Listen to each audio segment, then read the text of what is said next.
नमस्ते और thank you again for joining me. आज कम लोग हैं but will get started. Indira बहन ने एक क्वेश्चन पूछा था मेरे से सुबह सुबह, तो मैंने कहा कि सबके सामने पूछिए तो सब उस बात को सुन सकते हैं। पहले उसके एक मंत्र का वो पढ़ लेता हूँ और उसके बाद उस पर बात करते हैं। यजुर्वेद के 40वें अध्याय का 7वां मंत्र है, यस्मिन् सर्वाणि भूतानि आत्मैव भूत विजानतः। जब परमात्मा की सर्वव्यापकता सब में प्रभु और प्रभु में सब का भाव बोध होने लगता है तो मोह शोक आदि सब चीजें अपने आप ही चली जाती हैं और शांति भाव भक्ति तो निश्चय से प्राप्त हो जाती है। जब ये पता लगता है कि परमात्मा सर्वव्यापक है, सब जगह है, सबके अंदर है और परमात्मा ही है जो सबके साथ हमारा कनेक्शन एस्टैब्लिश करता है, हम सब में वही है, तो अपने आप ये शोक मोह बाकी चीजें जितनी भी हैं, ग्रंथियां गांठें, जितनी भी गांठें दिमाग में पड़ी हुई हैं वो सब छूट जाती हैं। और छूट कर तभी होता है जब समभाव मिलता है और शांति मिलती है। यही एग्जैक्टली बात भगवान कृष्ण कर रहे हैं ना अपने टॉक्स में। वो भी यही बता रहे हैं ना कि समभाव जब तक नहीं होगा तब तक शांति नहीं प्राप्त होगी। और वो समभाव क्या है? वो समभाव का इक्विलिब्रियम फैक्टर जो है, वो फैक्टर ही परमात्मा है। तो जैसे ही ये चीज दिमाग के अंदर मन के अंदर बैठ जाएगी कि सब के अंदर परमात्मा वही है, एक ही परमात्मा है जो सबके अंदर है, हर प्राणी के अंदर वो परमात्मा है, वही है जो अंदर सांस चला रहा है, वही है जो शरीर को मेंटेन कर रहा है। तो जब ये एक भाव समभाव यहां से पैदा होके शुरू होगा, कि कहां से समभाव आएगा? वहां से आएगा कि उस परमात्मा को समझो कि वो सर्वव्यापक है। सर्वव्यापक वो होता है जो हर जगह व्यापक होता है, हर जगह प्रेजेंट होता है, ओमनी प्रेजेंट जिसको कहते हैं। ठीक, ये यजुर्वेद के मंत्र का भाव है, बहुत ज्यादा गीता के भाव से मिलता जुलता है। कोर्स गीता ने सारा कुछ यहीं से लिया हुआ है, तो इस पर सोचा आज विचार करूंगा। और अब मैं before we start on our 10वां मंत्र श्लोक जो है उस पर शुरू करने से पहले मैं हमने कल समराइज कर लिया था 1 to 9 सारा। इंदिरा बहन ने अभी कुछ सुबह एक क्वेश्चन पूछा था, उस पर बात करना शुरू करता हूँ, फिर मैं शुरू कर देता हूँ। इंदिरा बहन अब एक बार फिर पूछेंगी या कि मैं रिपीट कर दूं?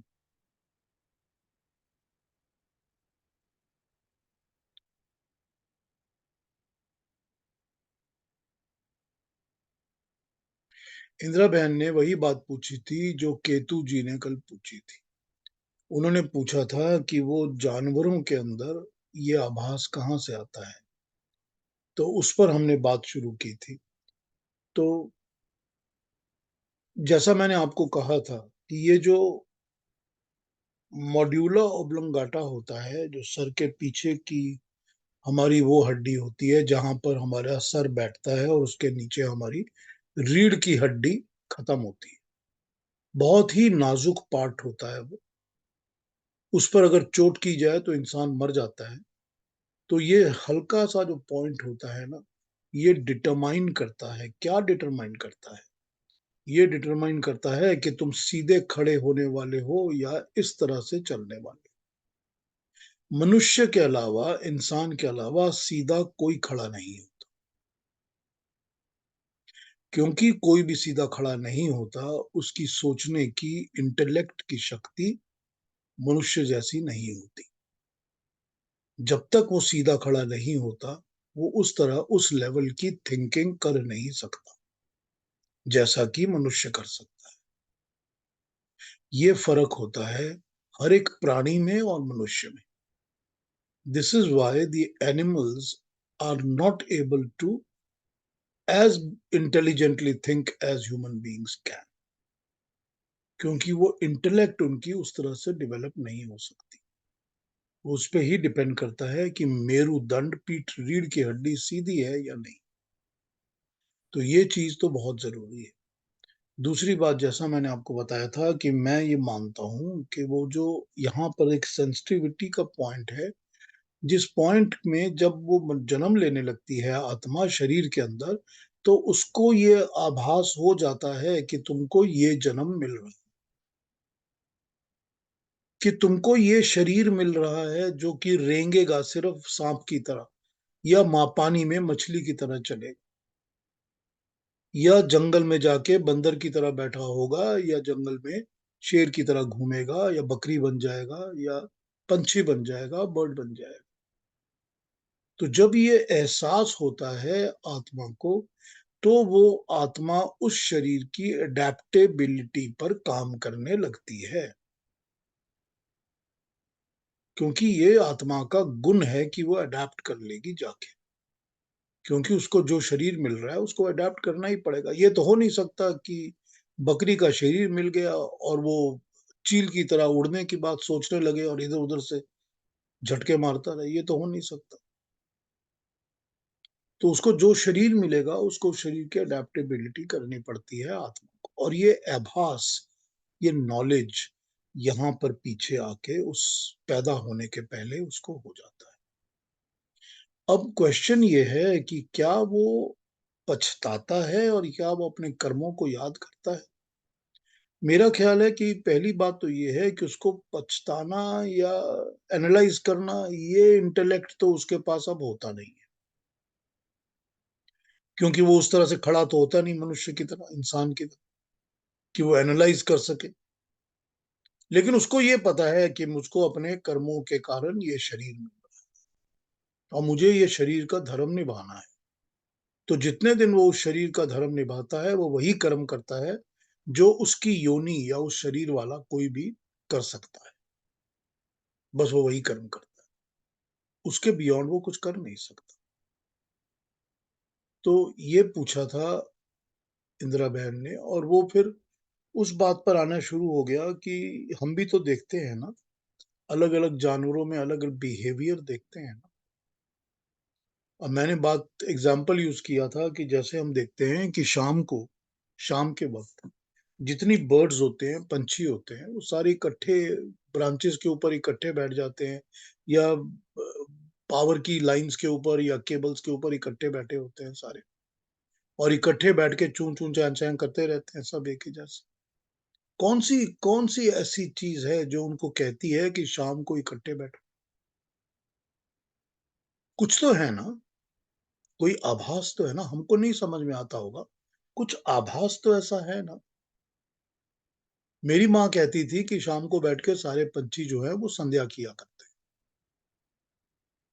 ये तो एक भावना है ना जो उन्होंने प्रकट की, लेकिन रियलिटी तो यही है कि हमको नहीं पता वो क्या कर रहे हैं, पर वो बैठते तो हैं ना इकट्ठे, कौन कहता है उनको कि सब सारा दिन इधर घूमते रहते हो और शाम को इकट्ठे हो जाओ? क्यों ऐसा होता है, क्यों? मैंने आपको पहले भी बताया कि मेरे ऊपर कोई कुत्ता अटैक नहीं करता, ना भौंकता है, ना अटैक करता है। क्यों ऐसा होता है?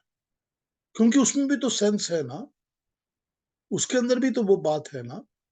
इंदिरा बहन बताती हैं कि जब वो हवन करती हैं अपने घर में, तो उनका कुत्ता जो है वो 1 घंटा बिल्कुल चुपचाप वहाँ पास बैठा रहता है। क्यों बैठा रहता है? कहीं तो है ना जो परमात्मा की आभास सबके अंदर होता है। हम कैसे समझ लेते हैं कि हम ही हैं जो बस अक्लमंद हैं, बाकी सब कुछ दुनिया में ऐसा ही है, बेवकूफ़ी है। कैसे समझ लेते हैं हम? ये चीज़ें परमात्मा ने सब में दी हैं। तो ऑब्वियसली ऑब्वियसली उस आत्मा को ये ज्ञान होता है कि मैं इस शरीर में जन्म लेके मैं अपना कर्म कर रहा हूँ। वो भी हो सकता है कि प्रार्थना करते रहते हों कि मुझे इस शरीर से बाहर निकाल के मानव शरीर दो। वो भी तो प्रार्थना करते ही होंगे ना, सोचते होंगे। आप सब जानवरों को ऑब्ज़र्व कर लीजिए, जितने जानवर होते हैं, उन सब जानवरों का एक कूलिंग टाइम होता है, जब वो चुपचाप बैठ के आराम से बैठे, अपनी आंखें या बंद करके या आंखें हल्की खोल के चुपचाप बैठे रहते हैं। सब जानवरों का ऐसा टाइम होता है। सो नहीं रहे होते, लेकिन चुपचाप बैठे होते हैं। क्या करते हैं बैठे चुपचाप? कुछ तो सोचते ही होंगे। ये प्लान करते होंगे कि कल किसका शिकार करना है या कहां जाना है घूमने के लिए, उड़ूंगा कहां जाके। कुछ तो सोचते होंगे। या ये आभास होता होगा शरीर के अंदर कि मेरे को ये शरीर मिला हुआ है, अपने कर्मों को करना पड़ेगा और मैं इससे निजात पा जाऊं तो अच्छा है। कुछ तो होगा ना। तो ये जो सृष्टि भगवान ने बनाई है ना, परमात्मा ने, वो इतनी ज्यादा एडवांस्ड और कॉम्प्लिकेटेड है कि हम उसको इस तरह से मास्टर नहीं कर सकते कि हमको ही अकल है, बाकियों को अकल नहीं। और यही तो समभाव है ना। समभाव तो यही है ना। इक्वल समझना तो यही है कि सब में परमात्मा का अंश है ना। जो भी चीज जन्म लेती है, जो भी चीज है, सब में परमात्मा का अंश है। उसी परमात्मा का अंश है। तो हमको परमात्मा ने ये हक दिया ही नहीं है कि हम अपना पेट भरने के लिए किसी को काटें या मारें। ये हमको किसी ने हक नहीं दिया। हम जैसे ही ऐसा काम करते हैं, हम समभाव को खत्म कर देते हैं। हम इक्वल वाले भाव को, इक्वल वाले ऑप्शन को पहले ही खत्म कर देते हैं। मतलब हम मानते नहीं कि परमात्मा सब में है। हम जब नहीं मानते कि परमात्मा सब में है, तो परमात्मा की भक्ति क्या कर रहे हैं? जब उसके गुणों की तरफ हमारा ध्यान नहीं जाएगा, जब वो जो जैसा है वैसा ही उसको हम मान के, उसको उसी तरह से मानकर, उसी तरह से जानकर उसके प्रार्थना पूजा नहीं करेंगे कि तू जो कहता है परमात्मा, तो उसको तो मैंने सुन लिया, मगर मैं करूंगा उल्टा, पर मैं तेरा भक्त हूं। ऐसा तो नहीं हो सकता ना। जब तक हम परमात्मा की बातों को मानकर नहीं चलेंगे, हम नहीं चलेंगे आगे। और समभाव यही है। सिर्फ ये नहीं है कि मैं दूसरे इंसान में, हर मनुष्य में परमात्मा को देखूं। वो तो है ही। वो तो है ही। लेकिन उसकी हर एक क्रिएशन में, जो मेरे घर के आंगन के बाहर पेड़ है, ये भी मैं देखूं कि इसमें भी परमात्मा के गुण हैं। मुझको इसको हर्ट नहीं करना है। इसमें भी प्रकृति में भी, हर चीज में। हम हर चीज की कंटेमिनेशन करता है इंसान। हर चीज की कंटेमिनेशन, हर चीज की तबाही। वो परमात्मा का गुण नहीं है। परमात्मा का गुण समभाव है। ये चीज हमको उसकी सृष्टि से, क्रिएशन से सीखनी पड़ती है। हमको सीखना पड़ता है कैसे जानवरों से, पेड़ पौधों से, सभी बाकी इंसानों से, सबसे हमको यही सीखना पड़ता है। ठीक है। इंदिरा बहन कुछ कहेंगी? ठीक है। आपने जो पूछा वो ठीक था। हाँ जी। चलिए फिर आगे बढ़ते हैं। नंबर 10 पे शुरू करते हैं। ना, इसके पहले का हमने सारा कल समराइज भी कर लिया था, समझ भी लिया, बोल भी लिया। अब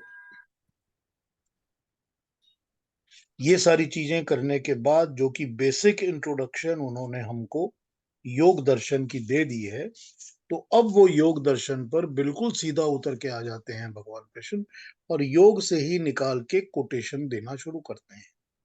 तो 10 और 11 ये दो पढ़ लीजिए अरुणा जी। जी।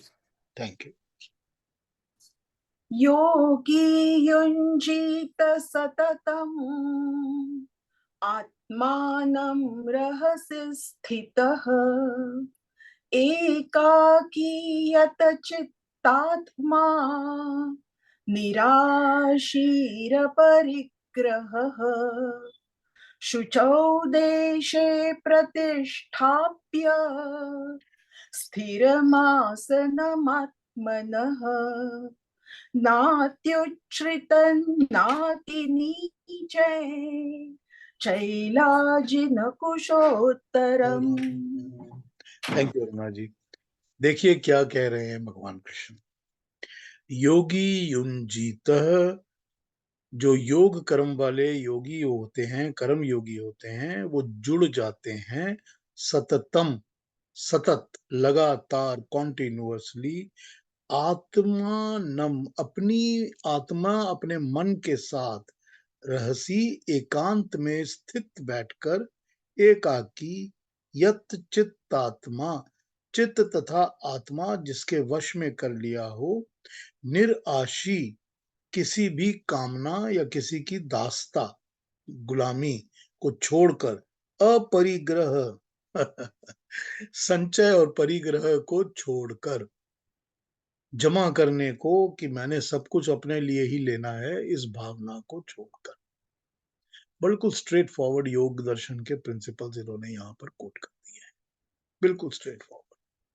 अगले श्लोक में बता रहे हैं, शुचौ, शुद्ध, देशम, स्थान में, तो शौच आ गया, जो भी योग से आया है, शुद्ध स्थान में बैठ के, प्रतिष्ठाय, स्थापित करके, स्थिरम, स्थिर बुद्धि, एकदम स्थिरम आसनम, स्थिरम सुखम आसनम, ये योग दर्शन कहता है।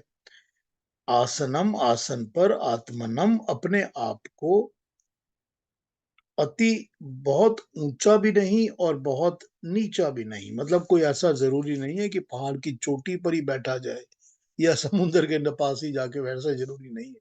किसी भी ऐसी जगह बैठकर, चैल अर्थात, देखिए अब ये क्या कहते हैं, चैल अजिन, अजिन कुशो उत्तरम, चैल मतलब कपड़ा, बुना हुआ कपड़ा, ठीक, उसको चैल कहते हैं। अजिन का मतलब होता है मृग का छाल, हिरन की जो छाल होती है उसको अजिन कहते हैं।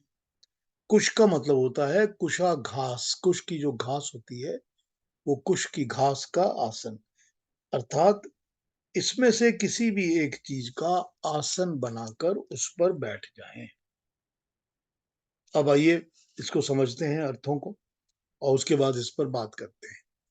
योगी को चाहिए कि एकांत में अकेला बैठकर अपने चित्त तथा आत्मा को वश में रखकर, वासना से रहित होकर, परिग्रह की भावना को छोड़कर, अपने मन को परमात्मा के साथ लगातार जोड़े।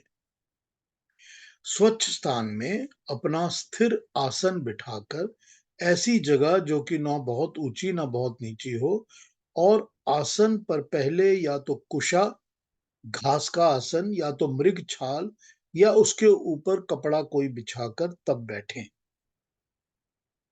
दूसरों की ट्रांसलेशंस देखते हैं, फिर इस पर बात करते हैं। कितना इंटरेस्टिंग है कि ये पूरा योग दर्शन से ही निकाल कर उसको पढ़ लेते हैं।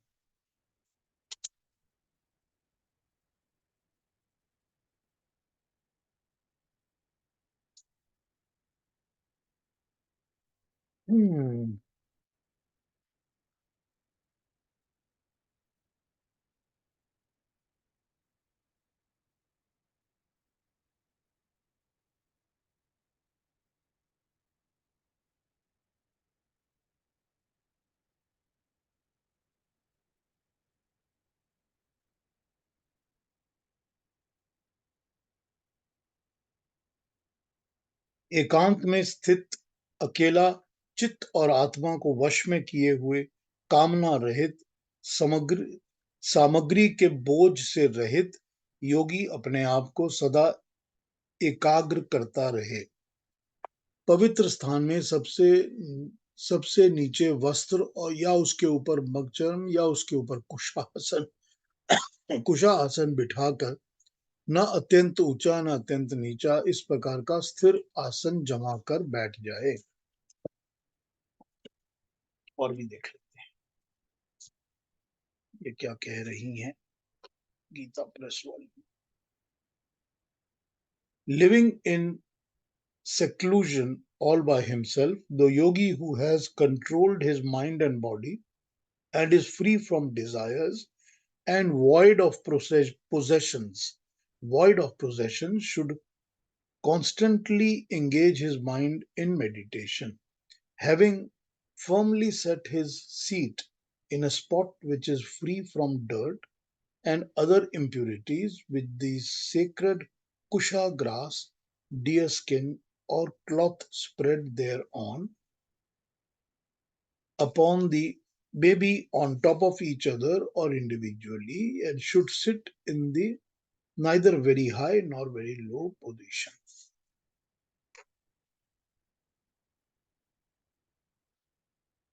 एक और ये क्या कह रहे हैं? सॉरी, एकांत में स्थित जिसका चित्त और आत्मा वासना से रहित होकर सदा परमात्मा में स्थित रहता है, वो शुद्ध पवित्र स्थान पर, जो कि बहुत ऊंचा या बहुत नीचा ना हो, कुशा या मृगछाल या कपड़ा बिछाकर उस पर बैठ जाए। आइए समझते हैं।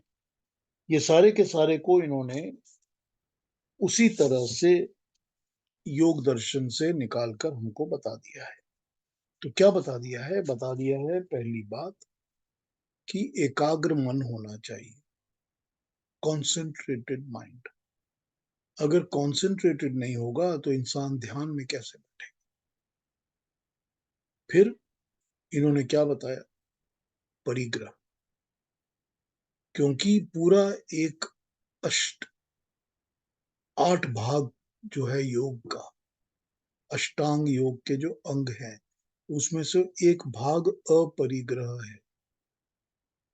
परिग्रह का मतलब होता है चीजों को जमा करना, कि मैं, मेरे लिए, मुझे और भी चाहिए। जो भी चीज आपकी जरूरत को पूरा करती है, वो आपकी जरूरत है। उसके बियॉन्ड हर चीज जो है वो परिग्रह में आ जाती है, जमा करने में आ जाती है। अलमारियों पर अलमारियां कपड़ों की भरी हुई हैं। ऐसे कपड़े हैं जो मैंने कभी पहनने ही नहीं है, उसके पहले मर जाने, पर कपड़े लटके हुए हैं। क्या करना है? 8 मकान है मेरे नाम के, एक में मैं रहता हूँ, 4 मकान और हैं। क्यों है 4 मकान और? मैं छोड़ के जाऊंगा ना बच्चों के लिए, कितनों में रह जाएंगे बच्चे? ये सब परिग्रह है। कितना पैसा जमा करना है अपने अकाउंट में, अपने बैंकों में, अपने सब जगह? कितना सोना चाहिए, कितने गहने चाहिए? कि मैंने कान में 2 बालियां पहन ली हैं, या मैंने गले में एक माला लटका ली है, चूड़ियां भी हैं हाथ में, 2 ऐसी भी रखी हैं जो कि मैं किसी ओकेजन में पहन सकता हूं या पहन सकती हूँ। इसके बाद सब कुछ परिग्रह है। जो भी चीज इंसान जमा करता है, मुझको तो इसी चीज की चिंता रहती है कि मेरे पास जो किताबें पड़ी हैं, मैं दे दूं किसी को, जिनको जिनको चाहिए, मैं देता रहूं। क्योंकि ये सब परिग्रह है, इसके बियॉन्ड इंसान को चाहिए नहीं। तो जब परिग्रह दिमाग पे रहेगा, तो इंसान का मन जो है, वो चित्त जो है, वो शांत हो ही नहीं सकता, हो ही नहीं सकता। कैसे होगा शांत? क्योंकि मन में तो कॉन्स्टेंटली चलता रहेगा ना कि मुझको ये जमा करना है, उसका भी और लेना है, इसका क्या हुआ, उसका क्या हुआ, वहां पर सिक्योरिटी है कि नहीं है, यही चलता रहेगा ना मन में। मटेरियल चीजों की तरफ ही तो ध्यान जाता रहेगा, तो शांत कहाँ से होगा? तो पहली चीज वो बता देते हैं कि परिग्रह के साथ। फिर वो क्या बता देते हैं कि अपने आप को अपनी ही आत्मा के साथ जोड़कर। तो वही बात हो गई कि दुनिया जहान से अपने आप को डिस्कनेक्ट कर लीजिए। सारी अट्रैक्शंस जो इस दुनिया में है, जिसके ऊपर दिमाग भटकता रहता है सारा दिन, उससे अपने आप को अलग कर लीजिए। जब उससे अलग करेंगे तभी तो आप अपने आप से जुड़ेंगे। तो बता रहे हैं ना भगवान, बहुत पहले से बता रहे हैं इस बात को, कि अपने अंदर जुड़ोगे कैसे जब तक कि बाहर की चीजों से जुड़े हुए हो। तो अगर दिमाग सारा टाइम दूसरी चीजों में लगा रहेगा, तो अपने साथ नहीं जुड़ सकते। तो ये अपने साथ, अपनी ही आत्मा के साथ, अपने साथ जुड़कर और लगातार कॉन्स्टेंटली अपने मन को इस लाइन पे लाना पड़ता है। 1 मिनट के लिए इंसान सोचता है कि मैं मन को कंट्रोल करूं, इधर उधर भटके नहीं, अपने अंदर लगाऊं। 1 मिनट भी इंसान नहीं बैठ सकता। 1 मिनट में जितने भी, सॉरी, जितने भी वेवरिंग थॉट्स आते रहते हैं, कभी दिमाग इधर जा रहा है, कभी उधर जा रहा है, फिर पकड़ के उसको बैठाते हैं कि भाई बैठ जा, हिलना नहीं दे उधर। फिर इधर भटकता है, फिर उधर भटकता है, फिर उसको लाना पड़ता है लगातार, कॉन्स्टेंटली। ये है जो भगवान बता रहे हैं कि लगातार करना पड़ता है। अगर ये हम लगातार नहीं करेंगे तो दिमाग कभी बैठेगा ही नहीं अपनी जगह एक जगह, कभी शांत होगा ही नहीं, मन भागता ही रहेगा इधर उधर, कभी इधर लगेगा, कभी उधर लगेगा। तो लोग कई कई चीजों की हेल्प लेते हैं, कभी कैंडल की हेल्प लेते हैं, कभी अगरबत्ती की हेल्प लेते हैं, कभी मंत्रों की हेल्प लेते हैं, जिसकी भी हेल्प लेते हैं दिमाग को बैठाने के लिए ही लेते हैं ना, ताकि दिमाग एक जगह बैठ जाए और मैं इधर उधर भटकूं नहीं। ठीक है, you want the help, take it. लेकिन यही बोल रहे हैं कि लगातार कॉन्स्टेंटली अपने दिमाग को, मन को लगाना पड़ता है, तभी लगता है, नहीं तो लगेगा नहीं। और एकांत होना जरूरी है, हल्ला वल्ला नहीं होना चाहिए आसपास, शोर नहीं होना चाहिए। पब्लिक में बैठ के आप ये काम नहीं कर सकते, कोई भी पूजा पब्लिक में हो ही नहीं सकती, कोई भी प्रेयर नहीं हो सकती दुनिया की। दिखावा हो सकता है, शो हो सकता है, रिचुअल हो सकता है कि हमने अगर हवन करना है तो हम पूरी 10 फैमिलीज बैठ के कर रही हैं, मंत्र का उच्चारण भी कर रही हैं, वो रिचुअल हो सकता है। लेकिन मेडिटेशन इंसान पब्लिक में बैठ के नहीं कर सकता, शोर की जगह में नहीं कर सकता। जहां बातें बातें चल रही हो वहां बैठ के ध्यान नहीं लगा सकता इंसान। तो एकांत भी बहुत जरूरी है। और उसके बाद, एकांत के बाद तो वो सीधा आ जाते हैं कि एक लेवल पे स्थित बैठ के, एकदम स्ट्रेट स्थित, ठीक, स्थिर सुखम आसनम, ये बहुत जरूरी है। स्थिर होना चाहिए, पक्का होना चाहिए, फिक्स्ड, कंफर्म्ड, प्रॉपर। सुखम, जिसमें आराम फील हो, ऐसा नहीं हो कि बॉडी को दर्द हो रही है, कष्ट हो रहा है, क्योंकि फिर दिमाग कष्ट में से निकलेगा नहीं, दर्द में से बाहर ही नहीं निकलेगा। फिर तो दर्द के अंदर ही छुपा रहेगा दिमाग, कि दर्द हो रही है, पेन हो रही है, पेन हो रही है।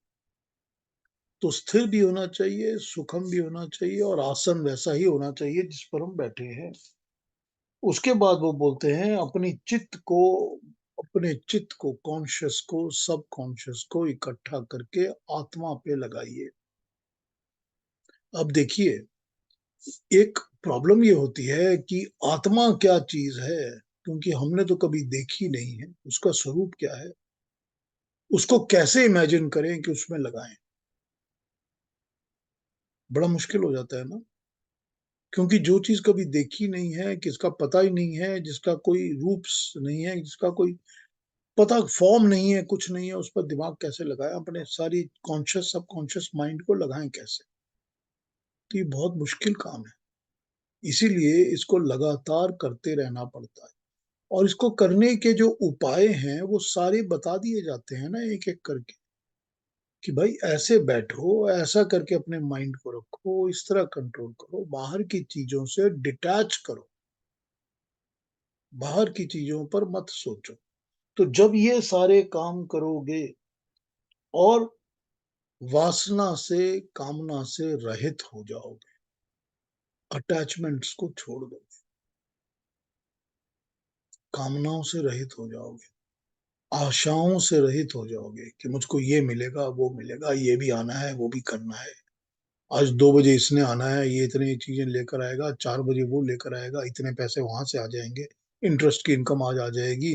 अरे सब चीजों की आशाओं को छोड़ना पड़ेगा, कामनाओं को, इच्छाओं को छोड़ना पड़ेगा, नहीं तो कामनाएं मन को जकड़े रखेंगी, तो मन शांत होकर लगेगा कैसे आत्मा के साथ।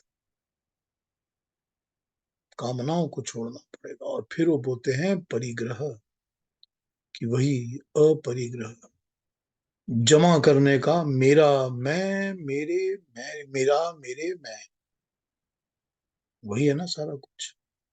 और क्या यही जमा होता है? जमा ये भी तो होता है कि मेरा नाम होना चाहिए, कि जितने लोग यहाँ बैठे हैं सब बोलें वाह वाह वाह वाह, क्या कमाल है, ये सबसे इंटेलिजेंट यही है। ये भी तो जमा होता है ना। ईगो का भी तो परिग्रह होता है, सबसे डेंजरस होता है। जो दिखता नहीं है लेकिन होता बहुत खतरनाक है। ये हर चीज का परिग्रह है। इन सब को छोड़ो। तो ये आपको बिल्कुल वही पॉइंट वाइज 1 2 3 4 करके बता रहे हैं कि आपने ध्यान कैसे लगाना है, अपनी आत्मा के साथ कैसे जुड़ना है, मोडस ऑपरेंडी क्या है।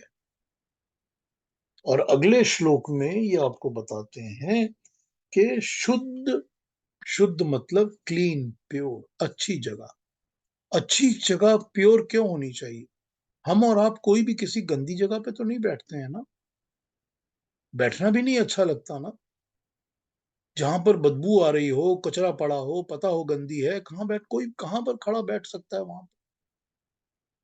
तो ये तो बड़ी नॉर्मल बात बता रहे हैं कि एकदम शुद्ध शुद्ध शुद्ध अच्छी जगह साफ होनी चाहिए जिसमें आपको बैठना है। और बैठना कैसे है? अपने आप को स्थापित करिए स्थिर सुखम आसन के अंदर। ऐसे बैठिए कि आप एकदम आराम से बैठ सकें और कोई दर्द के बिना कंफर्म्ड फर्म बैठे, फर्म, स्थिर। हिलना डुलना नहीं है, हिलना जुलना अलाउड नहीं है। तो ये वो बता रहे हैं। उसके बाद वो कहते हैं कि ये जरूरी नहीं है कि मुझको एकदम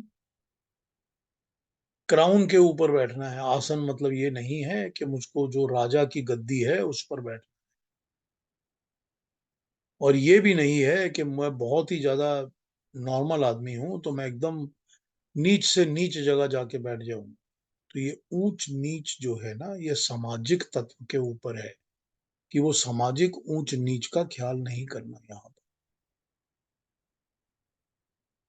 और ऐसी जगह बैठना जहां पर शुद्धता हो, क्लैनलीनेस हो, जहां पर आप स्थिर होके बैठ सके। और उसके साथ साथ अपने आप को ऐसे बैठा लेना। अब देखिए, योग दर्शन कहता है कि जो चीजें हैं सारी भगवान की बनाई हुई, जिसको हम 5 एलिमेंट्स कहते हैं, जो आकाश, वायु, जल, पृथ्वी, अग्नि, ये 5 जो चीजें भगवान की बनाई हुई हैं, परमात्मा की, इन सब की अलग अलग रेडियो वेव लेंथ्स होती हैं जो हमारे शरीर को इम्पैक्ट करती हैं। जब हवा हमारे शरीर को लगती है तो हमारे शरीर को वो स्वच्छंद करती है, प्राण लेके आती है, जो हम प्राण लेते हैं। ये जो आकाश है ये हमारे शब्द को कैरी करता है, वेवलेंथ को कैरी करता है। अग्नि जो है वो हमारे शरीर के अंदर ही स्थापित है, हर तरह की हीट हमारे अंदर है। जो पेट के अंदर हीट चल रही है वही तो डाइजेस्टिव फायर कहते हैं ना, हम उसको जठर अग्नि कहते हैं। आंखों के अंदर जो ज्योति है वो भी तो अग्नि है ना। तो ये चीजें सब हमको असर करती हैं। इसीलिए प्लेन मट्टी के ऊपर या धरती के ऊपर बैठोगे तो नीचे से जो एनर्जीज या वेवलेंथ्स है वो आके डिस्टर्ब करेंगी। तो इसीलिए कुछ बिछा कर बैठो। और क्या बिछा कर बैठोगे? या तो बुना हुआ कपड़ा होना चाहिए। कपड़ा मतलब कोई भी कपड़े का आसन होना चाहिए। आप चाहे वुलन ले लें और चाहे कॉटन ले लें और चाहे मोटा ले लें या दरी ले लें, जो भी ऐसी चीज होती है वो होनी चाहिए कुछ। या नहीं मिल रही है तो कुशा का आसन बना लीजिए, घास का आसन बना लीजिए। घास को इकट्ठा कर लीजिए, घास को इकट्ठा करके कुश आसन बना लीजिए। बहुत मोटे, बहुत अच्छे कुश के आसन बनते हैं। और यह मृगछा, अजिन, तो ये इन्होंने स्टार्ट कर दिया मेडिटेटिव। किस तरह से मेडिटेशन करनी है उसका स्टार्ट कर दिया है इन्होंने, आपको पॉइंट वाइज बता, 1 2 3 करके बताना शुरू कर दिया।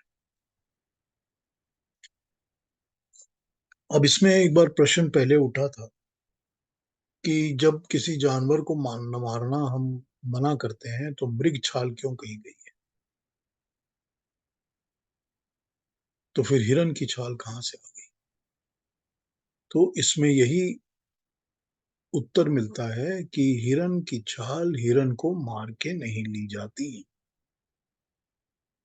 लेकिन जंगलों में जो लोग रहते हैं उनको पता होता है कि जब हिरन मर जाता है तो जो उसको जानवर मरे हुए को खाते हैं या खत्म करते हैं, या वो सड़ जाता है, खत्म हो जाता है, उसकी छाल पड़ी रह जाती है, उसका स्किन पड़ा रह जाता है, तो उसको साफ करके उसके ऊपर बैठा जा सकता है। इसीलिए कि हिरन की छाल के अंदर वो खूबी होती है, और उन भी कुछ जानवरों में भी होती है, कि उसमें सर्दी और गर्मी क्रॉस नहीं करती, क्योंकि हिरन को बहुत ज्यादा ठंडी जगह में भी ठंड नहीं लगती और बहुत गर्म जगह में भी गर्मी नहीं लगती। इसीलिए उसके अंदर से ठंडी गर्मी जो है वो क्रॉस नहीं करती छाल से। तो फिर जब जमीन पर बिछा कर बैठेंगे तो जमीन के नीचे की ठंड या गर्मी असर नहीं करेगी। ठीक है। तो ये 10 और 11 के ये एनालिसिस हैं। अब हमारे पास टाइम है, अगर आगे बढ़ जाएंगे, लेकिन आपने कुछ पूछना हो तो पूछ लीजिए। पीयूष जी, ये तो सब प्री कंडीशन है ना, प्री प्रेपरेशन है। हाँ, वो प्रिपरेशन ही तो बता रहे हैं ना आपको। हाँ, और मेरा सवाल ये मृग के लिए था, वो तो आपने जवाब दे ही दिया। ये मृग छाल का जवाब क्वेश्चन उठता है आमतौर पे, लेकिन जैसे मृग की छाल के ऊपर आदमी बैठता है, अगर किसी के पास किसी लेपर्ड की या किसी टाइगर की छाल है, उसके ऊपर बैठ रहा है, तो उसमें भी असर तो एक ही है कि धरती के अंदर से चीजें नहीं आएंगी, लेकिन उस छाल के अंदर ही अपनी ही प्रॉब्लम ये होती है कि एक्साइटमेंट की फीलिंग्स ज्यादा होती है, उस स्किन के अंदर ही उत्तेजना ज्यादा होती है, तो वो उतना ज्यादा एक्सेप्टेबल नहीं माना गया। ठीक है।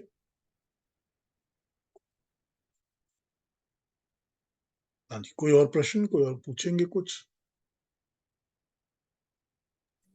पीयूष जी, हाँ जी, ये अभी तो ग्रास का उल्लेख हुआ ना, कुश कुश ग्रास, तो उससे मुझे याद आया, अभी अभी मेरी मम्मी की डेथ हो गई, उसके जो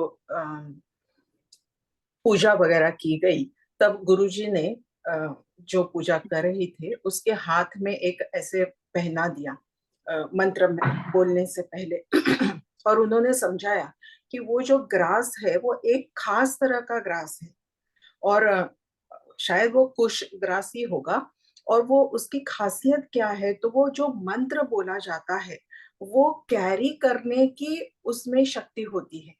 यानी हमारे वेदों ने, हमारे ऋषियों ने कितना अभ्यास किया था कि ग्रास के भी क्या क्या प्रकार होते हैं और क्या क्या उनकी क्वालिटीज होती है। आपने अभी बताया, वो मुझे याद आया कि अभी अभी वो गुरुजी ने बताया था, तो आप इसके बारे में कुछ बताएंगे? उसको हम लोग दुर्वा कहते हैं। जी। दुर्वा ग्रास, दुर्वा कहा जाता है उसको। अगर आप कभी किसी भी जगह पूजा वाली जगहों में जाएंगे तो वो दुर्वा ग्रास रखते हैं, बेचते हैं। जी। ये दुर्वा गणेश ग्रास। जी को भी हम हाँ, तो वो अर्पण दुर्वा, करते दुर्वा जो ग्रास होती है, अब ये मेरे वाइफ के अंदर खूबी थी कि वो जहां जो उगता था बता देती थी कि ये दुर्वा की क्लास है, ये इसकी क्लास है, ये उसकी क्लास है। वो आप 5-7 किस्म की अलग अलग घासों को आइडेंटिफाई कर लेती थी। मुझसे तो होती नहीं ये चीज। तो वो बता देती थी कि ये दुर्वा है। आपको ये पता होना चाहिए कि जैसे सारी ग्रास के जितने भी तिनके होते हैं, वो सब तिनके जो होते हैं वो अलग अलग क्वालिटीज होती हैं इनकी। दुर्वा ग्रास के तिनकों में कीड़े नहीं लगते, पहली बात। दूसरी बात ये होती है कि वो दुर्वा ग्रास वाकई ही जो एनर्जी होती है उसको कैरी ऑन करती है। आप एक चीज और देखेंगी कि जब किसी जानवर को जो घास खाते हैं, वो दुर्वा ग्रास तब खाते हैं जब उनको अपने बॉडी को अच्छा करना हो, प्रॉब्लम्स को क्योर करना हो। तो उनको पता होता है कि सूंघ कर ये वाली घास खाई जाए, क्योंकि इससे हमारी प्रॉब्लम क्योर होगी। और दुर्वा ग्रास की खूबी ये होती है कि वो, मतलब जैसे बाकी की घास होती है जिसको आप काट के घर में लाएंगे और तो थोड़ी देर बाद वो सड़ जाएगी या खराब हो जाएगी या रॉ हो जाएगी, उसमें से स्मेल आ सकती है, लेकिन दुर्वा में स्मेल नहीं आती। दुर्वा ग्रास में बदबू नहीं आती। तो ये कुछ छोटी छोटी चीजें हैं जो इस घास के बारे में है। बाकी तो इसका जो ऋषियों का एनालिसिस है वो तो ऋषियों का एनालिसिस, वो तो वही जो पढ़ेंगे तो पता चलता है हमको। जी, उनका कहना था कि मंत्रोच्चारण जब किया जाता है तब हाथ में जो पहनते हैं ग्रास का एक अंगूठी बनाते हैं, रिंग बनाते हैं, तो वो खास तरह के ग्रास की ही होनी चाहिए। वो ग्रास उन्होंने लाया था, वही यूज करते हैं। हाँ, वो तब दुर्वा उस ही होती है। हम पूजा में अच्छा, दुर्वा ही यूज करते हैं हाँ। बिकॉज वो रिप्रेजेंट करती है बेस्ट, तो हम उस हम्म, बेस्ट को यूज कर लेते हैं। जैसे बाकी चीजें भी है ना, हम इस पेड़ का ही पत्ता यूज करते हैं या उसी का ही, तो हम एक बेस्ट को सेलेक्ट कर लेते हैं पूजा करने के। हम्म, तो उसी तरह से ग्रास में बेस्ट ग्रास दुर्वा ही होती है। धन्यवाद। हाँ जी। और कोई कुछ पूछेंगे? आगे बढ़े, चलिए। हम्म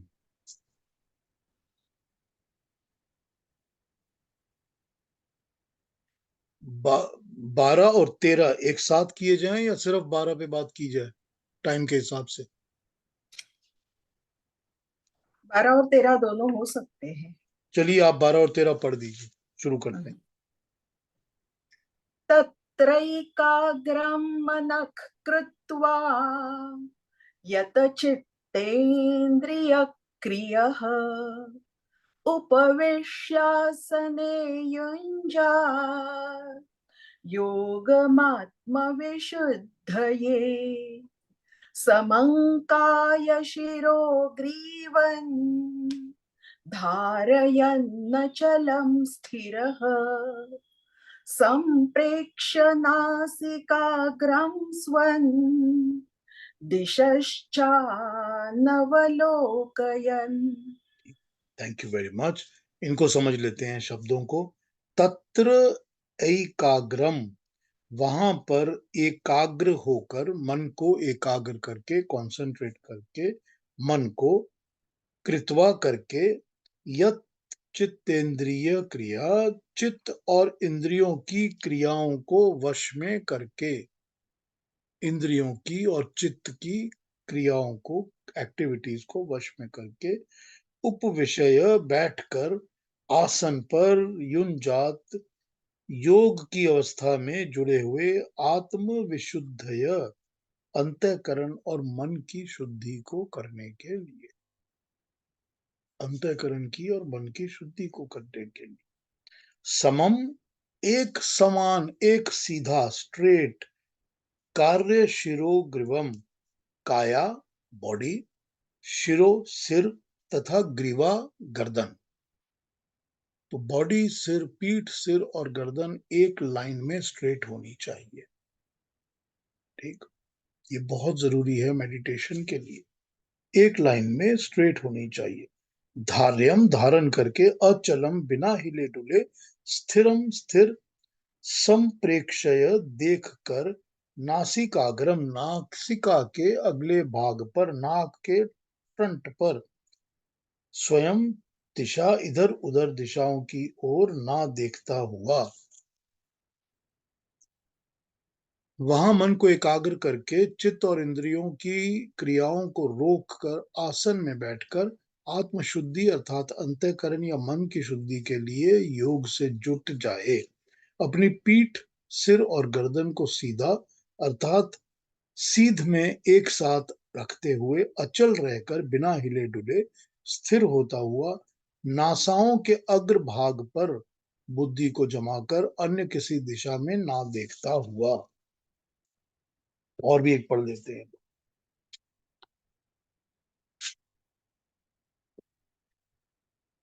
उस आसन पर बैठकर और मन को एकाग्र करके तथा चित्त और इंद्रियों की क्रियाओं को नियंत्रण में करके, आत्मा की शुद्धि के लिए योग का अभ्यास करें।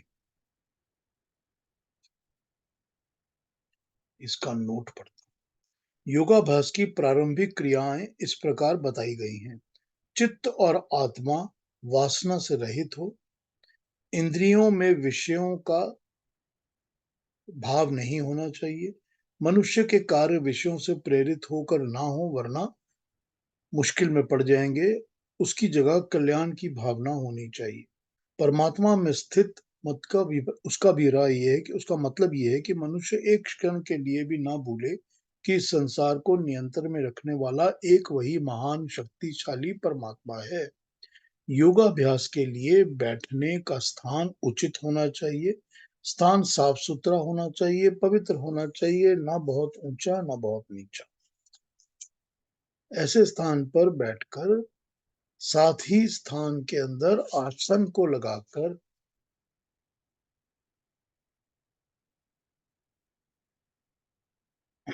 चित्त और इंद्रियों की क्रियाओं को नियंत्रण करके, मन को एकाग्र करके योगाभ्यास करें। अंतःकरण से अभिप्राय मन, बुद्धि और चित्त। अंतःकरण से अभिप्राय मन, बुद्धि और चित्तात्मा और जीवात्मा। कुछ लोग अंतःकरण से अंतर्गत जीवात्मा को नहीं मानते। मन बुद्धि के साथ अहंकार को भी अंतःकरण में ही मानते हैं, किंतु अहंकार शरीर का अंग नहीं है। मन और बुद्धि तो इस शरीर का ही अंग है। उसमें से जब सात्विकता, तेजस, तमस सब गुण प्रधान इसमें रहते हैं, और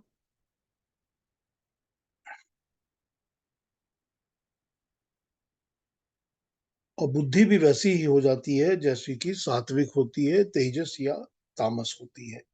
वस्तुतः चित्त में तीन अभ्यंतरिक पदार्थ होते हैं, मन, बुद्धि और जीवात्मा। जीवात्मा को भी इस कारण ही माना गया है क्योंकि सब कुछ करने वाला तो वही है। बिना जीवात्मा के सहयोग के मन और बुद्धि भी काम नहीं करती। अंत में ये बताया है कि योगाभ्यास का उद्देश्य क्या है। उद्देश्य है जीवात्मा की सामर्थ्य में वृद्धि करना, इसके लिए ज्ञान की उपलब्धि करना। शरीर, सिर, गर्दन को एक स्थिर सीधी सीध में रखकर स्थिर और निश्चल बैठ के बिना हिले जुले अपनी नाक के अग्रभाग पर ध्यान लगाना और दिशाओं की तरफ नहीं देखना। अब यहाँ पर जो ये समझा रहे हैं इस पर बात कर लेता हूं। क्या समझा रहे हैं यहाँ पर? जो ये समझा रहे हैं ये बता रहे हैं कि किस तरह से बैठना है, किस तरह से क्या करना। तो जब ये कहते हैं कि अंतःकरण को अपने वश में कर लो, तो यहाँ पर पहली दो चीजें मन और बुद्धि, ये दो चीजें आ जाती हैं।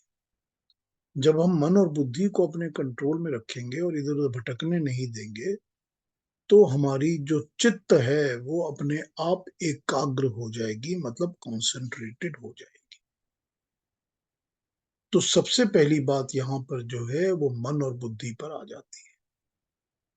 और फिर जीवात्मा के अंदर जो इच्छाएं हैं, क्योंकि इच्छाएं तो अंदर बैठी हैं ना, आत्मा के साथ चिपकी हुई है ना, पुराने संस्कारों से चिपकी हुई है या नए संस्कारों ने चिपका के रख दी है। तो जब जीवात्मा, मन और बुद्धि, ये तीनों को पता चल जाएगा कि हमको शांत रहना है और शांत रह के हमको परमात्मा के साथ ही जुड़ना है, तभी काम होगा। क्योंकि शरीर भी मन की बात सुनता है या बुद्धि की बात सुनता है या जीवात्मा के अंदर जो छुपी हुई वासनाएं, लालसाएं होती हैं, उन्हीं की बात सुनता है। तो मोडस ऑपरेंडी बताते बताते यही बता दिया गया है कि किस तरह से इसको किया जाना चाहिए। 1 2 3 4 पॉइंट वाइज वो आपको मेडिटेशन करना, ध्यान करना सिखा रहे हैं भगवान कृष्ण। और गर्दन, सिर और बॉडी, पीठ, इसका तो सीधा होना बहुत जरूरी है। सीधा होना इसलिए भी जरूरी है कि आपको ये पता होगा कि दिमाग के यहाँ पीछे से निकलकर तीन किस्म की अलग अलग मेन हमारी शिराएं या वेन्स शरीर में जाती हैं। एक को हम कहते हैं ईदा, एक को हम कहते हैं पिंगला, और तीसरी को हम कहते हैं सुषुम्ना। तो ईदा होती है और पिंगला होती है। ईदा होती है बेसिकली लाल रंग की और पिंगला होती है येलो कलर की। ये 2 शिराएं शरीर से निकलती हैं और वो सांप की तरह ऐसे ऐसे ऐसे ऐसे इंटरवेव होती रहती हैं, घूमती रहती हैं एक दूसरे के साथ। और इनके अंदर से 72,000 अलग अलग नाड़ियां निकलती हैं, इन्हीं में से निकलती हैं अलग अलग वेन्स और बाकी चीजें। ये गर्दन पीठ के पीछे से ही निकलते हैं सब कुछ। जब हम पीठ सीधा करते हैं तो ये ईदा और पिंगला शांत हो जाते हैं, ये एक्साइटेड नहीं होते।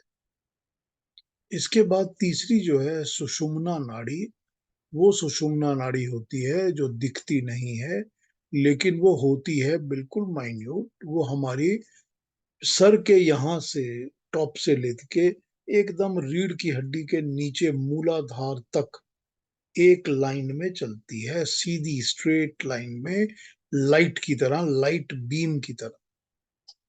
जब तक पीठ, गर्दन और सर सीधा नहीं होंगे, वो नाड़ी स्ट्रेट होके अपनी लाइट बीम को पास नहीं करेगी। एक लाइट की बीम समझ लीजिए जो स्ट्रेट जानी चाहिए। एक वो पकड़ लीजिए हाथ में, जो कि वो लेजर लाइटें चलाते हैं लोग इधर उधर, वो लेजर लाइट स्ट्रेट चलती है एकदम। उसी तरह से सुषुम्ना हमारे अंदर स्ट्रेट चलती है। सुषुम्ना नाड़ी ही मेडिटेशन में काम आती है। अंदर की एनर्जीज को मूलाधार से बिल्कुल बॉडी की बेस में से एनर्जी को लेके यहां तक पास ऑन करती हैं, तभी ध्यान लगता है। तो जब सुषुम्ना नाड़ी सीधी होगी, तभी वो रोशनी ऊपर की ओर उठेगी, तभी वो लाइट की और एनर्जी ऊपर की ओर जाएगी। तो गर्दन, सर और पीठ का सीधा होना बहुत जरूरी। और वही सीधा होना नहीं है, साथ हमको आसनों में बैठना बहुत जरूरी। जब तक बैठेंगे नहीं इस तरह से, तब तक हम मेडिटेशन नहीं कर सकेंगे। तो मेडिटेटिव की 1 2 3 4 क्या होना चाहिए, कैसे होना चाहिए, इसके ऊपर भगवान कृष्ण बात करते रहे हैं अभी तक, उसी पर बात कर रहे हैं। और वो समझा रहे हैं कि कैसे बैठना है, कि बैठ शरीर कैसा होना चाहिए, मन कैसा होना चाहिए, बुद्धि कैसी होनी चाहिए। ये सारी चीजों के ऊपर वो जोर लगा के समझा रहे हैं। ठीक है, अब पूछ लीजिए, जो भी पूछना हो, क्लैरिफिकेशन चाहिए हो, और भी समझना हो तो पूछ लीजिए।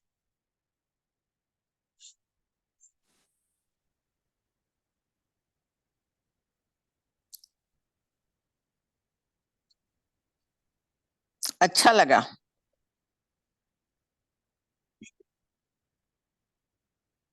तो इस तरह से वो समझा रहे हैं भगवान कृष्ण कि कैसे मेडिटेशन करना। तो 1 2 3 4 करके एक एक करके अपने पॉइंट्स को रखते जा रहे हैं, जैसे उनकी आदत है। हर चीज में वो 1 2 3 करके अपने पॉइंट्स रखते जाते हैं, एक के बाद एक और के बाद। साथ में समझाते भी हैं कि क्यों ऐसा होता है। हाँ बिल्कुल, बिल्कुल समझाते हैं, बिल्कुल।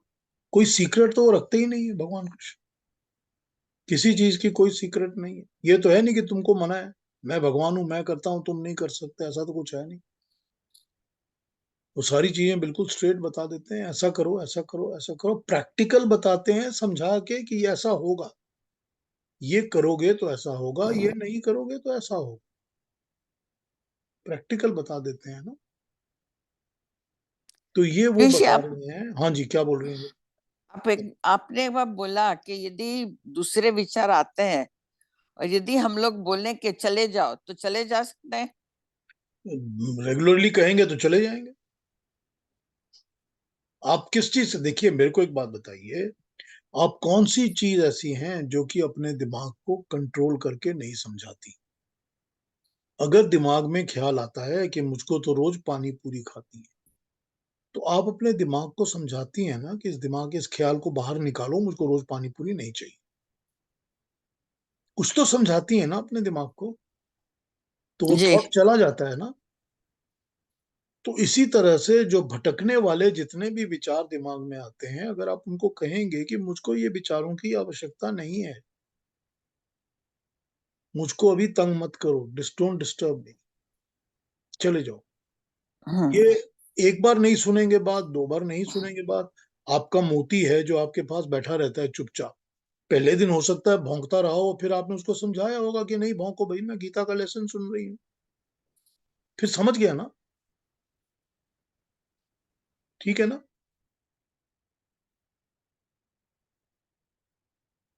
क्या बोल रही है मनीषा जी? आप माइक ऑन करके बोल दीजिए ना।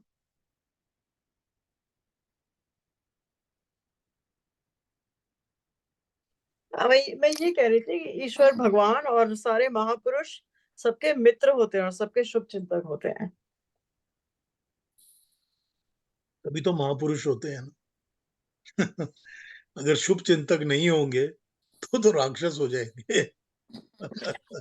मतलब वो सबका भला चाहते हैं और बिल्कुल सभी बिल्कुल। में सभी में वो गुण देखते हैं, सबके गुण देखते हैं। वही है ना, समभाव जब तक नहीं आएगा वो परमात्मा के करीब कैसे होंगे, वही बात है। जी। हाँ जी, और कोई बात, कोई क्वेश्चन, कंसर्न, कुछ समझना है? और क्योंकि अभी भगवान कृष्ण इस पे बात करते रहेंगे 1 2 3 कर करके कि कैसे कैसे मेडिटेशन कर, कहाँ से अपने आप को, क्योंकि वो पूरा वही बात है कि योग दर्शन से बोरो करके उसको समझा रहे हैं अच्छी तरह। थोड़ा तो देखिए, ये हाँ क्या कह रही हैं इनी जी? इंद्रा जी कुछ कह रही है। हाँ मैं कहती बोले। थोड़ा तो ये जादू जैसा लगता है। जादू ही है ना, हम्म। हमारे लिए तो जादू ही है ना। हर दिन हमको लगता है कि आज की क्लास ज्यादा अच्छी है, फिर अगले दिन लगता है आज की क्लास ज्यादा अच्छी है।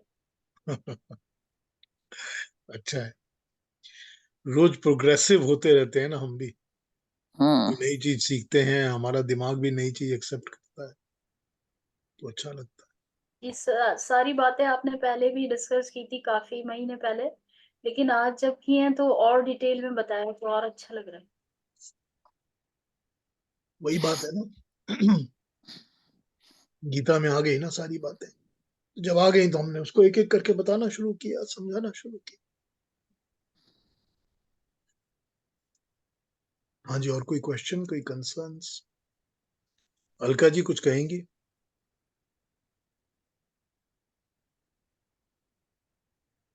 ठीक है, ये तो क्लियर है, लेकिन एक चीज मैंने सुनी थी, टीवी पे कोई कथा आ रही थी, उसमें कह रहे थे कि ये पाप और पुण्य जो हैं ये खाली आर्यव्रत में या हमारे कल्चर में ही होते हैं, जैसे वेस्टर्न कल्चर में नहीं होते। Is it? देखिए, पाप और पुण्य तो हर जगह होते हैं, कोई ऐसा हो ही नहीं सकती कुछ जगह इस जहां तरह से पाप और बता पुण्य नहीं रहे होगा। थे, बट थोड़ा मुझे हाँ, क्लियरली। इनके कॉन्सेप्ट्स अलग हो सकते हैं। देखिए, मर्डर करना तो हर जगह पाप है, सिन है ना। तो वेस्टर्न वर्ल्ड भी तो उसकी पनिशमेंट वैसे ही देता है जैसे हम लोग देते हैं, ठीक है कि नहीं ठीक? जैसे हम लेकिन लोग तो बोलते हैं नॉनवेज नहीं खाना है, नहीं, पाप अब है। अब वो तो कल्चरल चीज है ना, ठीक है। तो ये पाप और पुण्य तो हर जगह है, उसकी लाइन हमने कहाँ ड्रॉ करनी है ये हमारे ऊपर अलग अलग सोसाइटी में अलग अलग जगह फर्क पड़ता है, ठीक है कि नहीं। वेस्टर्न वर्ल्ड तो सारा इसी पर जीता है कि कंज्यूमरिज्म किस तरह प्रमोट किया है, कि आपको और भी चीज बेचो, और भी बेचो, और भी बेचो, और भी बेचो, इसके ऊपर सरवाइव करता है। तो जब सरवाइव इस पर करता है तो इसकी किसी एक्टिविटी को तो वो पाप कह नहीं सकता। लेकिन हम कह देते हैं कि जमा करते हो चीजें, भगवान कृष्ण ने कहा परिग्रह करोगे, जमा करोगे तो पाप है, गलत। तो ये कल्चरली कॉन्सेप्चुअली अलग अलग चीजों की लाइनें खींच लो आप। पाप और पुण्य दुनिया में हर जगह है, हमने लाइन कहाँ खींची है उसके ऊपर डिपेंड करता है। क्योंकि दुनिया में तो उसने सबको एक साथ भेजा है, यहाँ पे सबने अलग अलग कर लिया, हाँ मकसद तो एक बिल्कुल। ही है। क्योंकि हमने बहुत चीजें ड्रा की हुई हैं, आज ट्यूसडे है, सैटरडे है, हाँ ठीक है। यहाँ पर तो कुछ भी नहीं है। तो हाँ कई ठीक बार है। बच्चे भी ये क्वेश्चन पूछते हैं कि इनको बजरंगबली कुछ नहीं कहते? क्यों नहीं कहते, सब कहते हैं, सबको कहते हैं। भगवान की जो न्याय व्यवस्था है उसके लिए तो कोई फर्क ही नहीं है ना, कि कौन वेस्ट में है, कौन ईस्ट में है, कौन कहाँ है। उसके लिए तो एक ही है, सब सबको एक ही तरह से देखता है और एक ही तरह की न्याय व्यवस्था है। तो जो कर्म और कर्म फल हैं वो तो सब जगह एक है ना। हमने उन कर्म और कर्म फलों को अलग तरीके से समझा दिया। हमने समझा दिया कि भाई पीपल के पेड़ के नीचे बैठे हो, गंदगी मत फैलाओ, ये नहीं करो, वो नहीं करो, पाप लगे। तो हमने वो पाप और पुण्य की लाइन को इंसान को कोई चीज समझाने के लिए सारी चीजों को यूज किया, सपोर्ट सिस्टम्स को बताने के लिए। करेक्ट? ताकि हम अपनी सोसाइटी में इस चीज को, कल्चर में इस चीज को वैलिड कर सकें, सब चीज को रख सकें। डिस्ट्रॉय करने का कल्चर हमारे यहाँ नहीं है। हम हर चीज को प्रिजर्व और मेंटेन करते हैं, डिस्ट्रॉय नहीं करते। करेक्ट? तो उसके लिए हमने कह दिया कि हर चीज को पूज्य समझो, क्योंकि परमात्मा सब में है। हम तो पत्थर की भी पूजा कर लेते हैं, पेड़ों की भी कर लेते हैं, धागे की, कपड़ों की भी कर लेते हैं, हम सब चीजों की कर लेते हैं। क्यों कर लेते हैं? इसीलिए कर लेते हैं कि हर जगह ईश्वर को समझो, परमात्मा को समझो, गलत काम मत करो। ये हमारा कल्चर है, ये हमारा तरीका है समझाने का। दूसरे वेस्टर्न वर्ल्ड में नहीं समझाया, समझाया, ठीक है, करते रहो जो करना है। जब तक तुमको कंट्री का लॉ नहीं पकड़ता तब तक सब ठीक है। तो अगर वो उन्होंने उस तरह समझाया तो उस तरह समझा, लेकिन कर्म और कर्म फल तो एक ही है ना। कर्मों का फल तो सबको उतना वैसा ही मिलेगा जो वहां मिलता है ना। परमात्मा की व्यवस्था में तो कोई फर्क नहीं हो सकता ना। ईश्वर की व्यवस्था में कोई फर्क नहीं हो सकता, वो एक ही है। ऋषि, पर वेस्टर्न भारतवर्ष में ही ऋषि मुनि का जन्म होता है। हाँ, ये सच बात है, क्योंकि ज्ञान वहां पर है ना। ज्ञान का भंडार वहां है, तो ऋषि वहीं जन्म लेते हैं। जहां ज्ञान होगा वहां जन्म लेंगे। क्या कह रही थी अलका जी आप? वेस्टर्न कल्चर में तो फिर ये पाप अगर मानते हैं तो ये तो फिर इनके दिनचर्या है, डेली का है। तो नहीं मानते हैं कि नहीं मानते हैं उसका फर्क नहीं पड़ता, क्योंकि परमात्मा तो उसी तरह उनके देगा ना। उनके कर्म तो फिर 24 आवर्स वैसे ही हो रहे हैं फिर। हाँ, होने उससे क्या है। ऊपर भी तो बैठा देख रहे हैं ना, उसको भी पता है कि किसके कर्म क्या है, उसको क्या कर्म फल देना है, उसको पता है ना।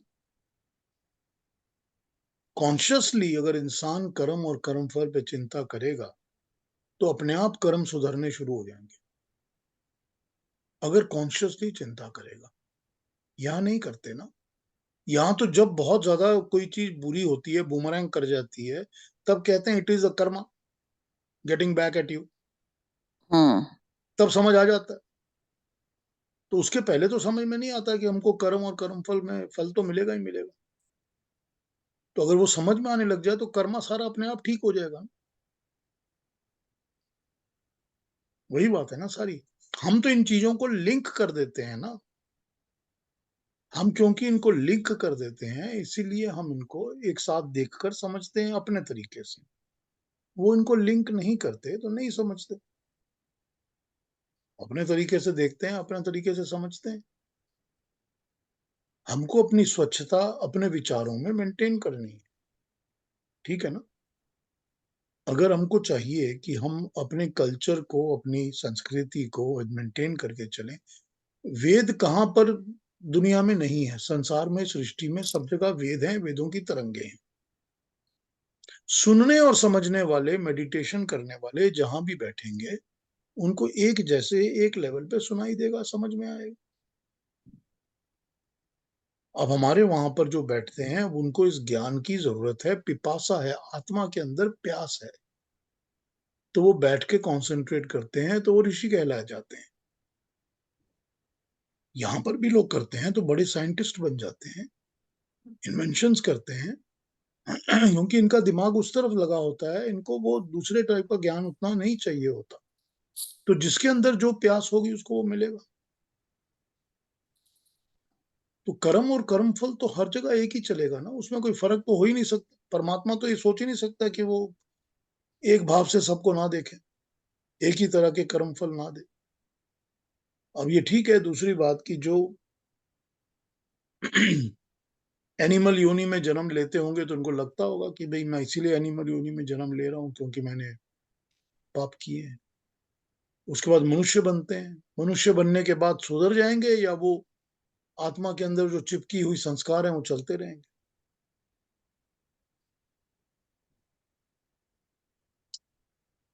मैं कई बार कहा करता हूँ कि भगवान कृष्ण से ज्यादा प्रैक्टिकल सीधी बातें कोई नहीं करता दुनिया में, कोई नहीं करता। वो इतनी प्रैक्टिकली और स्ट्रेट फॉरवर्ड अपनी बात समझा देते हैं, कितनी क्लियरली वो एक जगह बताते हैं कि मैं मतलब जो परमात्मा है, जो ईश्वर है, उसका काम है ये दुनिया को चलाना। The business of the world must go on. और इस दुनिया को चलाने के लिए मुझको सब कुछ चाहिए। मुझको कीड़े भी चाहिए, मुझको पंछी भी चाहिए, मुझको जानवर भी चाहिए, मुझको सब कुछ चाहिए। तो ऐसा तो हो नहीं सकता कि जिसको भी मैंने मनुष्य बनाया है सबको मोक्ष मिल जाए, सबको सैल्वेशन हो जाए और कोई दोबारा जन्म ही ना ले। तो मैं दुनिया कैसे चलाऊंगा? ये तो नहीं हो सकता ना। तो मैं तुम्हारे सामने लालच रखता रहूंगा ताकि तुम बार बार फिसलो, कर्म के बंधन में फंसो, और मैं तुमको इस दुनिया में बार बार घुमाता रहूं, दूसरी दूसरे जन्मों में डालता रहूं, क्योंकि मुझको तो दुनिया का चक्कर चलाना है। लेकिन अगर, क्योंकि ये नॉलेज भी मैंने ही दिया है कि अगर तुम अपने लालच से और लोभ से बच सकोगे, तो ये भी तो ज्ञान मैंने ही दिया है ना। जहां मैंने लालच तुम्हारे सामने रखना है, मैंने ज्ञान भी तुम्हारे सामने रखना है। बच सकोगे तो बच जाओ, फिर बचोगे तो मैं तुमको अपने गले लगा लूंगा। बड़ी क्लियरली ये बात कहते हैं भगवान कृष्ण। इससे ज्यादा फ्रैंक ओपिनियन कौन बोल सकता है आपको? कौन फ्रैंकली बात कर सकता है इससे ज्यादा कि भाई मैंने ही तुम्हारे सामने लालच रखने हैं, तुम फिसलते जाओ, मैं तुमको फिसलने वाले को दूसरी दूसरी दूसरी दूसरी योनियों में जन्म देता रहूंगा। जो जितना फिसलेगा फिसलो, एक बार फिसलोगे तो और बड़ी फिसलन सामने कर दूंगा, फिर और बड़ी कर दूंगा, फिर और बड़ी कर दूंगा, लुढ़कते ही चले जाओ। अगेन ये फिर क्वेश्चन आ गया कि भगवान दुनिया बनाता ही क्यों है, क्या भला है हाँ, उसमें? भगवान दुनिया बनाता ही इसीलिए है कि क्योंकि जिनके कर्मों के और कर्म फलों का हिसाब बचा हुआ है उनको तो पूरा करना है ना। क्योंकि वो सर्कल तो कभी खत्म ही नहीं होता ना। अगर सृष्टि खत्म हो जाती है, पूरी की पूरी क्रिएशन खत्म हो जाती है, जैसे कि बनती है, बिगड़ जाती है, वो भी तो आत्माओं का बैलेंस तो अकाउंट का पड़ा ही रहता है। फिर उसको दोबारा सृष्टि बनानी होती है ताकि आत्माएं दोबारा जन्म लें और जन्म लेके अपने कर्मों को भोगें, और या फिर अपॉर्चुनिटी मिले कि मैं शरीर धारण करूं, कर्म अच्छे करूं और मोक्ष प्राप्त करूं। तो ये But सब की he seems to पॉसिबिलिटी तो be सृष्टि के अंदर ही है ना। पॉसिबिलिटी he भी तो seems सृष्टि। हाँ जी Indira ji. he seems to be enjoying doing this. Why not? आप जैसे बोल रहे हैं तो लगता है जैसे उनको बहुत ही मजा आ रहा है। नहीं नहीं, व्हाई नॉट, व्हाई नॉट, ठीक है, आ रहा Why है, not? व्हाई नॉट, ठीक है, यही समझ लीजिए। He is watching his television series. We are all in different channels. We are all characters. ठीक, अलका जी। मैं समझता हूँ कि this is little little too much and out of the way, मगर एब्जॉर्ब करेंगी तो बिल्कुल समझ आ जाएगी बात। Hmm. ये नहीं, देखिए वो बात दुनिया आपने सही आसपास। कही पीयूष जी, हाँ जी। कि जैसा हम अपनाना चाहें वैसा ही वो हो जाता है। हाँ nothing is good and bad, thinking makes it so ना। हाँ, बिल्कुल बिल्कुल ठीक बात। हमारी थिंकिंग उसको किस वे में लेती है वो डिपेंड करता है। एक बार अलका जी, एक बार थोड़ा सा डिटैच होकर कि दुनिया में मेरे सामने क्या चल रहा है, सारी चीजों को आप प्ले ग्राउंड समझ लीजिए कि आपने वनडे क्रिकेट देखना है। अब आपने फील्ड में खड़े होकर बैटिंग तो करनी नहीं है, इसलिए डिटैच हो जाइए कि भाई ये अच्छी बैटिंग कर रहा है, ये अच्छी बॉलिंग कर रहा है, क्या बुरा काम कर रहा है, कैच मिस कर रहा है। एक बार देखना शुरू करिए, सारी दुनिया तमाशा नजर आएगी। जितने आपके आसपास के लोग होंगे, जितने लोगों को आप ऑब्जर्व करेंगे, सब यही दिखेगा कि ये क्या तमाशा कर रहा है ये आदमी। दिखने लगेगा एकदम क्लियरली। बाजीचा या Hmm. अथवाल है दुनिया मेरे होता आगे। है होता है होता है। बिल्कुल, सारी दुनिया लगेगी कि बस गार्डन ऑफ प्ले ग्राउंड है। दुनिया एक तमाशा है। हाँ, तमाशा यही लगेगा आपको। Hmm. कि गालिब का शेर आ गया था अभी मन में बाजीचा या अतफाल है दुनिया मेरे, होता है शबो रोज तमाशा मेरे। दिन और रात आगे तमाशा ही होता रहता है दुनिया में, वही होता सही है। बात है। एक बार देख के देखिए थोड़ा सा डिटैच व्यू से, अरे अपने लोग ही नजर आएंगे, अपने लोग ही कि क्या करते रहते हैं सारा दिन। ये देखो बड़ा अजीब है ये कॉन्सेप्ट, पर एक बार अडेप्ट करिए, अपने आप ही वैराग्य भी आ जाएगा और कंसंट्रेशन भी आनी शुरू हो जाएगी। बोला ना, किसी भी छोर से कहीं भी किनारे से पकड़ लीजिए एक बार, बस उसको फॉलो करना शुरू कर बस।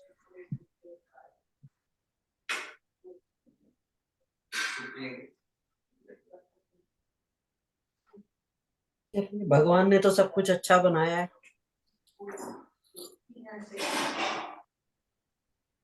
हम ही लोग हैं जो उसको अलग तरह से इंटरप्रेट करते हैं। बिल्कुल। हाँ जी, और कोई बात? आज और बहुत सारी और हल्की बातें हो गई, काफी लंबा चल गया। अलका और जी ने पीयूष जी बहुत अच्छा, थैंक यू। मन से, आत्मा से, बुद्धि से, शरीर से, सबसे आप लेके योग पे आ गए हैं। भगवान ला रहे हैं ना, कृष्ण भगवान ला रहे हैं। हाँ जी, और क्या आज कह सब रही हैं? हंस के सब बंद हो रहा है, हाँ अच्छा है। सबका मूड एकदम खिल गया एकदम। हाँ एनी जी, क्या कह रही थी आप? अलका जी ने जो पहले बात की थी ना कि उधर ऐसा होता है, उन लोगों को पता ही नहीं ये सब। वो मुझे लगता है कि ऊपर वाले ने तो इल्म दिया सारी चीजों का, तो अब वो लोग जो अनजान है, तो अभी बिल्कुल। इनको नहीं मालूम हो रहा, तो बाद में जब उनकी पकड़ होगी तो फिर यही होगा, ऊपर वाला यही कहेगा मैंने दुनिया में जितनी और चीजें दी थी, इल्म भी था, तुमने और चीजों के लिए तो अपनी जानकारी सब ले ली कि कौन सी चीज कहाँ ज्यादा अच्छी है या कुछ, लेकिन तुमने इल्म नहीं लिया कि तुम्हें दुनिया में किस लिए भेजा गया। तो सही बात। उनकी भी पकड़ होगी, फिर करेक्ट। एक सा भी हिसाब होगा फिर उनका। ठीक बात है, वही तो ज्ञान है ना, बिल्कुल। कि ज्ञान भी तो मैंने ही दिया है, तुमने बाकी चीजें तो पकड़ ली सारी, ज्ञान नहीं पकड़ा तुमने। यही बात है, बिल्कुल ठीक कहा। चलिए ठीक है, अगले सैटरडे मिलें। बिल्कुल। यस यस, सबको नमस्ते, बिल्कुल, थैंक यू वेरी नमस्ते मच। सबको, नमस्ते। नमस्ते सबको। Thank you.